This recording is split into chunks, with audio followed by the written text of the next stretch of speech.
3.5 शक्तिपीठांपैकी एक असलेल्या श्री सप्तशृंगी गड देवस्थानाच्या पायथ्याशी असलेल्या नांदुरी गावात शनिवार दिनांक 15 फेब्रुवारी रोजी आठवडे बाजाराचे उद्घाटन कळवण सुरगाणा मतदारसंघाचे विद्यमान आमदार नितीन पवार यांच्या हस्ते करण्यात आले।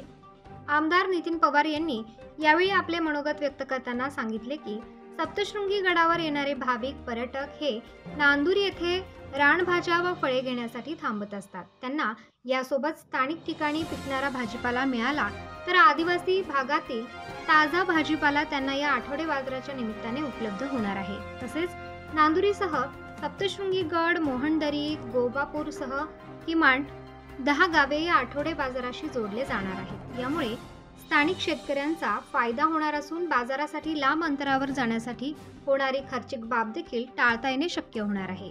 यावेळी निवडणूक काळात झालेल्या कमी मतदानाबाबत आमदार नितीन पवार यांनी नाराजगी व्यक्त केली। तसेच मतदारसंघातील ज्या गावात कमी मतदान झाले तेथे देखील विकास कामे निष्ठापूर्वक केली जात असल्याची ग्वाही यावेळी त्यांनी दिली। यावेळी प्रमुख पाहुणे म्हणून कळवण नगरपंचायतचे नगराध्यक्ष कौतिक महाराज पगार, कृषी उत्पन्न बाजार समिती कळवणचे उपसभापती, कृषी उत्पन्न बाजार समिती कळवणचे सभापती संजय पवार यासह नांदुरी ग्रामपंचायत पदाधिकारी, पंचक्रोशीतील ग्रामस्थ मोठ्या संख्येने उपस्थित होते। उत्तर महाराष्ट्र न्यूज नेटवर्कसाठी प्रतिनिधी चेतन हिरे, कळवण।